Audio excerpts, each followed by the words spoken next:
ഒരു തെറ്റായ നിമിഷം ഞങ്ങളെ നേരിട്ട് ഒരു തിമിംഗലങ്ങളുടെ കൂട്ടത്തിലേക്കാണ് കൊണ്ടുപോയത്. ഇത് ഞങ്ങൾ പ്ലാൻ ചെയ്തിരുന്നതല്ല. പക്ഷേ സംഭവിച്ചതോ ജീവിതത്തിൽ ഒരിക്കലും മറക്കാനാവാത്തത്. അന്റാർട്ടിക്കയുടെ മഞ്ഞ് മേഖലയിൽ ഇന്ന് എന്താണ് ഞങ്ങളെ കാത്തിരുന്നത് എന്ന് നിങ്ങൾക്ക് ഊഹിക്കാൻ പോലും കഴിയില്ല. നമസ്കാരം, ഞാൻ കവിരാജ് അമ്പലപ്പുഴയിൽ നിന്നും എൻ്റെ അന്റാർട്ടിക്ക ട്രിപ്പുമായി ബന്ധപ്പെട്ട 6ാമത്തെ എപ്പിസോഡ്. 4ാമത്തെ എപ്പിസോഡ് അവസാനിച്ച അതേ നിമിഷത്തിൽ നിന്ന് തന്നെ നമുക്ക് ഈ യാത്ര വീണ്ടും തുടങ്ങാം. ഹാഫ് മൂൺ ഐലൻഡിൽ നിന്നും നൂറുകണക്കിന് പെൻഗ്വിനുകളെ അടുത്ത് നിന്ന് കണ്ടും അവരുടെ ഓരോ ചലനവും ഓരോ നിമിഷവും ഞാൻ ക്യാമറയിൽ പകർത്തിയ ശേഷം തിരികെ നമ്മുടെ ക്രൂസിലേക്കുള്ള യാത്ര ആരംഭിച്ചു. ഹാഫ് മൂൺ ദ്വീപിൻ്റെ ശാന്തതയും പ്രകൃതി സൗന്ദര്യവും പിന്നിലാക്കി സോഡിയാക് ബോട്ടിലൂടെ മുന്നോട്ട് നീങ്ങുമ്പോഴായിരുന്നു ഒരു ആവേശകരമായ വാർത്ത ഞങ്ങളെ തേടിയെത്തിയത്. അല്പം ദൂരെയായി തിമിംഗലങ്ങളെ കാണാൻ സാധിക്കുമെന്ന് ഗൈഡ് പറഞ്ഞു. അവർക്ക് വയർലെസ് ഉണ്ട്. വയർലെസ് സെറ്റിലൂടെ അവർക്ക് ഇൻഫർമേഷൻ കിട്ടിക്കഴിഞ്ഞു. അല്പം അകലെയായി തിമിംഗലങ്ങളുടെ ഒരു കൂട്ടം എത്തിയിട്ടുണ്ട്. ആ ഭാഗത്തേക്ക് ചെല്ലണമെന്നോ. തിമിംഗലങ്ങൾ അടുത്തുണ്ടെന്ന ഒരു വാർത്ത, ആ ഒരു വാചകം കേട്ടപ്പോൾ തന്നെ ഞങ്ങളുടെ എല്ലാവരുടെയും ഹൃദയമെടുപ്പ് മാറി. ഗൈഡ് ഒന്നും പറയാതെ സോഡിയാക് ബോട്ടിൻ്റെ ദിശ തിരിച്ച് ഇഞ്ചിൻ്റെ ശബ്ദം ഒരു തവണ ഉയർന്നു. അടുത്ത നിമിഷം നിശബ്ദമായിരുന്നു സമുദ്രം. ഒരുതരം റേസിംഗ് ട്രാക്കായി മാറി. തണുത്ത കാറ്റ് മുഖത്തടിക്കുന്നു, മഞ്ഞുതുള്ളികൾ കണ്ണിൽ തട്ടുന്നു. പക്ഷേ ആരും കണ്ണടച്ചില്ല. എല്ലാവരുടെയും കണ്ണുകൾ ആ ദിശയിലേക്ക് മാത്രം, കടലിൻ്റെ ആ അറ്റത്തേക്ക്. സോഡിയാക് തിരമാലകളെ കുത്തിപ്പാളിച്ച് മുന്നോട്ട് കുതിക്കുന്നു. ഒരിക്കൽ മുകളിലേക്ക്, പിന്നെ താഴേക്ക്. ഓരോ തുള്ളിയും ഓരോ അതിശയം പോലെ ഞങ്ങൾക്ക് തോന്നി. ആരും സംസാരിക്കുന്നില്ല. പക്ഷേ ഓരോരുത്തരുടെയും ഉള്ളിൽ ഒരേ ചോദ്യം: ഇനി എന്താണ് കാണാനിരിക്കുന്നത്? ഇനി എങ്ങനെയാണ് നമ്മൾ തിമിംഗലത്തിനെ കാണുന്നത്? നേരിട്ട് കാണാൻ പോകുന്നത് ജീവിതത്തിൽ ആദ്യമായി. ഒരു നിമിഷം ദൂരെയായി കടലിൻ്റെ മുകളിൽ ഒരു നീല ശ്വാസം ഉയരുന്നത് പോലെ തോന്നി. ഗൈഡ് കൈകൊണ്ട് കാണിച്ചു, ദിശ അവിടെ അവിടെ. അപ്പോൾ ഞങ്ങൾ അറിഞ്ഞു, അത് ഒരു സാധാരണ കാഴ്ചയല്ല.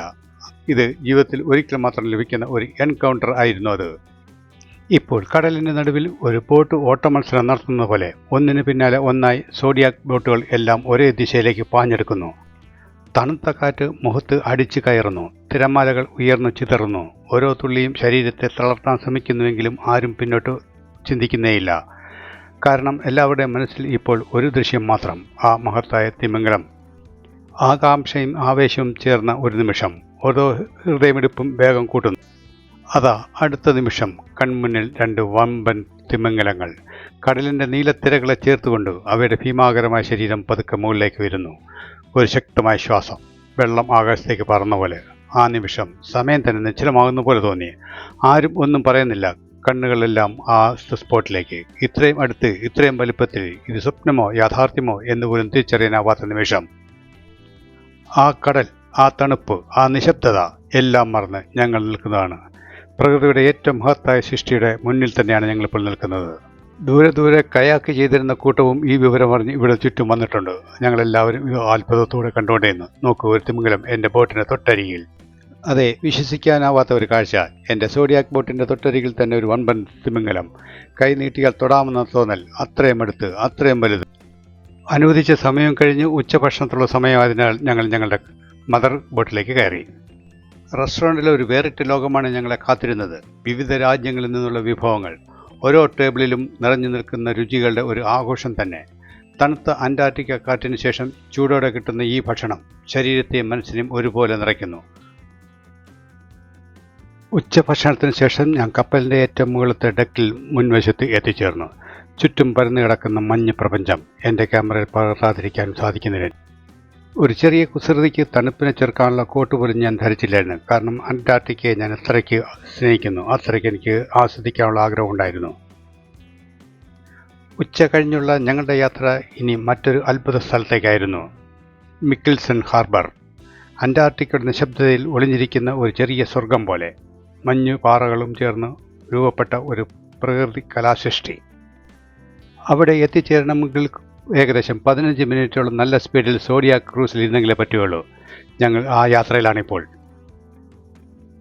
ദ്വീപിലെത്തുന്നതിന് മുൻപുള്ള ഈ യാത്ര വിസ്മയത്തിലും ആവേശത്തിലും നിറഞ്ഞ ഒരു പ്രത്യേക അനുഭവം ആയിരുന്നു. ഒരേ സോഡിയാക് ബോട്ടിൽ പല രാജ്യങ്ങളിൽ നിന്നുള്ള ആളുകൾ, പല ഭാഷകൾ, പല സംസ്കാരങ്ങൾ. എന്നാൽ ആ നിമിഷത്തിൽ എല്ലാവരും ഒരേ ഭാഷ മാത്രം, ആവേശത്തിൻ്റെ ഭാഷ. ആര് എന്ത് ഭാഷയിൽ സംസാരിച്ചാലും കണ്ണുകളിൽ തെളിയുന്ന ഒരേ പ്രതീക്ഷ. ചിരികളും ആശ്ചര്യങ്ങളും നോട്ടങ്ങളും ഒന്നിച്ച് പങ്കിടുന്ന ചെറിയ സംഭാഷണങ്ങളും മാത്രം. അങ്ങനെ ഞങ്ങൾ കരയിൽ എത്തി. കരയിൽ കാലുവെച്ച നിമിഷം ഒരു പുതിയ ലോകത്തേക്ക് കടന്നുവെന്നൊരു അനുഭവം എനിക്കുണ്ടായി. മിക്കിൾസൺ ഹാർബർ. അതിൻ്റെ മഞ്ഞുമൂടിയ തീരം ശബ്ദമില്ലാത്ത ഒരു പ്രകൃതി ചിത്രമായി മുന്നിൽ തുറന്നു നിൽക്കുന്നു. ചുറ്റും നോക്കുമ്പോൾ വെളുത്ത മഞ്ഞപ്പാളികളും ഇടയ്ക്കിടയ്ക്ക് കറുത്ത പാറകൾ, അതിൻ്റെ ഇടയിൽ ജീവൻ പകരുന്ന ചില ചലനങ്ങൾ. അതെ, പെൻഗ്വിനുകൾ. അവരുടെ നടപ്പ്, അവരുടെ ശബ്ദങ്ങൾ ഒന്നും നമ്മളെ ഭയപ്പെടുന്നില്ല. സ്വന്തം ലോകത്തിൽ സന്തോഷത്തോടെ ജീവിക്കുന്ന പോലെ. അല്പം അകലെയായി കടൽക്കരയിൽ വിശ്രമിക്കുന്ന സീലുകളെയും ഈ ശാന്തതയുടെ ഭാഗമായിരുന്നു. കാറ്റിൻ്റെ ശബ്ദം മാത്രം, അതിൽ ചേർന്ന് പെൻഗ്വിനുകളും ചെറിയ വിളികൾ. ഇവിടെ മനുഷ്യർ ഒരു അതിഥി മാത്രമാണ്, പ്രകൃതിയാണ് യഥാർത്ഥ ഉടമ. ആ നിമിഷം ക്യാമറയിലൂടെ മാത്രമല്ല, ഹൃദയത്തിലൂടെയാണ് ഞാൻ ആ കാഴ്ചകൾ പകർത്തിയത്. ഇത് ഒരു സ്ഥലമല്ല, ഇത് ഭൂമിയുടെ അവസാനത്തിൽ ഒളിഞ്ഞിരിക്കുന്ന ഒരു അത്ഭുത ലോകം തന്നെയാണ്. 10 പേര് വീതം അടങ്ങുന്ന ഓരോരോ ചെറിയ ബാച്ചുകളായിട്ടാണ് ഞങ്ങളെ ഓരോ ബോട്ടിലും ഇവിടെ എത്തിക്കുന്നത്. ഇതിൽ ബോട്ടിൽ നിന്ന് ഇറങ്ങുന്നതും കയറുന്നതും പ്രത്യേക രീതിയിലാണ്. അതിനുള്ള പരിശീലനം ബോട്ടിൽ നിന്ന് കയറുന്നതിന് മുൻപായിട്ട് തന്നെ ഞങ്ങളുടെ ഹാളിൽ നിന്ന് ഞങ്ങളുടെ മെയിൻ ലീഡർ, അതായത് ഗ്രൂപ്പ് ലീഡർ തരുന്നുണ്ടായിരുന്നു. ഇറങ്ങുന്നതും കയറുന്നതും ഒരു പ്രത്യേക രീതിയിലാണെങ്കിൽ നമുക്ക് കൂടുതൽ ബുദ്ധിമുട്ട് ഉണ്ടാകുകയില്ല. കാരണം നമ്മൾ ശ്രദ്ധിച്ചാൽ മനസ്സിലാകും അവരിറങ്ങുന്ന രീതികൾ. മിക്കിൾസൺ ഹാർബറിൻ്റെ ശാന്തമായ തീരത്ത് ഓരോരുത്തരും പതുക്കെ ബോട്ടിൽ നിന്ന് ഇറങ്ങാൻ തയ്യാറായി ഇറങ്ങിക്കൊണ്ടേയിരിക്കുന്നു. ഇറങ്ങുന്നതിന് മുൻപായി തന്നെ ഞങ്ങളുടെ ലീഡർ എല്ലാവരെയും ഒന്ന് കൂട്ടിച്ചേർത്ത് ഇവിടെ പാലിക്കേണ്ട പ്രധാന നിർദ്ദേശങ്ങളെക്കുറിച്ച് വിശദീകരിക്കുമായിരുന്നു. പ്രകൃതിയെ സ്പർശിക്കാതെ, വന്യജീവികളെ ബുദ്ധിമുട്ടിക്കാതെ ഒരു സുരക്ഷിത അകലം പാലിച്ച് മാത്രം നീങ്ങണം. ഓരോ ചുവടും ശ്രദ്ധയോടെ, ഓരോ കാഴ്ചയും ആദരവോടെ. കാരണം ഇത് നമ്മുടേതായ സ്ഥലമല്ല, ഇത് അവരുടെ ലോകമാണ്. അങ്ങനെ ആ നിർദ്ദേശങ്ങൾ മനസ്സിൽ നിറച്ചുകൊണ്ട് ഞങ്ങൾ പതുക്കെ ഇവിടെ എല്ലാം ചുറ്റിക്കറങ്ങി കാണാൻ തുടങ്ങി. ഓരോ ബാച്ചും ഇവിടെ ഇറങ്ങുന്ന സമയം മുതൽ 1 മണിക്കൂർ സമയമാണ് അനുവദിച്ചിട്ടുള്ളത്. ആ 1 മണിക്കൂർ സമയം കഴിയുമ്പോൾ തിരിച്ച് ഇതേ സ്പോട്ടിൽ വരികയാണെങ്കിൽ ഇതേ ബോട്ടിൽ തന്നെ തിരിച്ച് നമുക്ക് മദർ ബോട്ടിലേക്ക് പോകാൻ സാധിക്കും. ഇവിടെ പെൻഗ്വിൻ കോളനികൾ നിറഞ്ഞിരിക്കുന്ന ഒരു സജീവ ലോകമാണ്. അവർക്കായി അവരുടേതായ സഞ്ചാര വഴികളും ഇതിനകം തന്നെ രൂപപ്പെട്ടിട്ടുണ്ട്. അവരുടെ പാതകൾ അവരുടെ ജീവിതത്തിൻ്റെ ഭാഗമാണ്. മിക്കിൾസൺ ഹാർബറിൽ നമ്മൾ എത്തുന്നതിന് മുൻപ് തന്നെ ഒരു പ്രത്യേക സുരക്ഷാ ടീം ഇവിടെ എത്തി മനുഷ്യർ സഞ്ചരിക്കേണ്ട വഴികൾ വ്യക്തമായി രേഖപ്പെടുത്തും. ചെറിയ കൊടികൾ സ്ഥാപിച്ച് നമ്മൾ പാലിക്കേണ്ട അതിരുകൾ കൃത്യമായി അടയാളപ്പെടുത്തും. ആ അതിരുകൾ ഒരു കാരണവശാലും നമ്മൾ മറികടക്കരുത്. കാരണം അത് അവരുടെ ലോകമാണ്, അവരുടെ വഴിയാണ്. പക്ഷേ ഒരുപക്ഷെ ഒരു പെൻഗ്വിൻ തന്നെ നമ്മുടെ അരികിലേക്ക് വന്നാൽ ആ നിമിഷം നമ്മൾ നിശ്ചലമായി നിൽക്കണം. അവയെ തുടരുത്, അവയുടെ സഞ്ചാരത്തെ ഒരിക്കലും തടസ്സപ്പെടുത്തരുത്. പ്രകൃതിയോട് ആദരവോടെ പെരുമാറുമ്പോൾ മാത്രമാണ് ഇത്തരത്തിലുള്ള അത്ഭുതങ്ങൾ നമുക്ക് അടുത്ത് നിന്ന് അനുഭവിക്കാൻ കഴിയുന്നത്. ആ മനോഹര കാഴ്ചകൾ ഹൃദയത്തിൽ നിറച്ചുകൊണ്ട് ഞങ്ങൾ പതുക്കെ മടക്കയാത്ര ആരംഭിച്ചു. മിക്കിൾസൺ ഹാർബറിയുടെ ആ ശാന്തമായ തീരം മറുപടി ഒന്നും പറയാതെ നമ്മളെ വിട പറയുന്ന പോലെ തോന്നി. സോഡിയാക് ബോട്ടിലേക്ക് വീണ്ടും കയറുമ്പോൾ ഓരോരുത്തരുടെയും മനസ്സിൽ ഒരേ അനുഭൂതി. ഇത് ഇങ്ങനെ എത്രയും വേഗം തീർന്നുപോയോ? പെൻഗ്വിനുകളുടെ ശബ്ദങ്ങൾ പിന്നിലേക്ക് മാറ്റി മഞ്ഞുമലകൾ പതുക്കെ അകന്നകന്നു പോയി. കടലിലൂടെ തിരിച്ച് സഞ്ചരിക്കുമ്പോൾ കാറ്റിൻ്റെ തണുപ്പിനേക്കാൾ കൂടുതൽ ഹൃദയത്തിലെ ചൂട് കൂടുതലായിരുന്നു.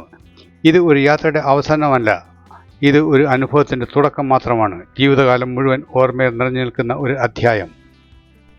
കഴിഞ്ഞുപോയ നിമിഷങ്ങൾ ക്യാമറയിലൂടെ മാത്രമല്ല, ഹൃദയത്തിലൂടെയും കൂടിയാണ് ഞാൻ കാഴ്ചകൾ പകർത്തിയത്. ഇത് ഒരു സ്ഥലമല്ല, ഇത് ഭൂമിയുടെ അവസാനത്തിൽ ഒളിഞ്ഞിരിക്കുന്ന ഒരു അത്ഭുത ലോകം തന്നെയാണ്. കപ്പലിൽ തിരിച്ചെത്തിയ ഞാൻ കപ്പലിൻ്റെ ഏറ്റവും മുകളിലത്തെ നിലയിൽ വീണ്ടും എത്തി. ചുറ്റും പരന്നു കിടക്കുന്ന ആ മഞ്ഞ് പ്രപഞ്ചം എത്ര ക്യാമറകൾ പകർത്തിയിട്ടും എനിക്ക് മതി വരുന്നില്ലായിരുന്നു. ഞാൻ തണുപ്പിനെ പ്രതിരോധിക്കാനുള്ള ഒരു കോട്ടും മറ്റും ഇട്ടിട്ടില്ലായിരുന്നു. കാരണം ഞാൻ നേരത്തെ സൂചിപ്പിച്ചിരുന്നല്ലോ, അത്രയ്ക്ക് ഞാൻ ഇഷ്ടപ്പെടുന്നു ഈ അന്റാർട്ടിക്കയുടെ തണുപ്പ്. കൂടുതലും ഞാൻ ആസ്വദിച്ചുകൊണ്ടേയിരുന്നു. 1 മിനിറ്റ് വെളിയിൽ നിന്ന് ഈ ഡെക്കിൽ നിന്ന് ഇങ്ങനെ ചിത്രീകരിക്കും. പിന്നെ തണുപ്പിൽ നിന്ന് രക്ഷപ്പെടാൻ ഞാൻ ഓടി അകത്ത് കയറും. ശരീരം ഒന്ന് ചൂടായി കഴിഞ്ഞാൽ വീണ്ടും പുറത്തേക്ക്, വീണ്ടും ക്യാമറ ഓൺ.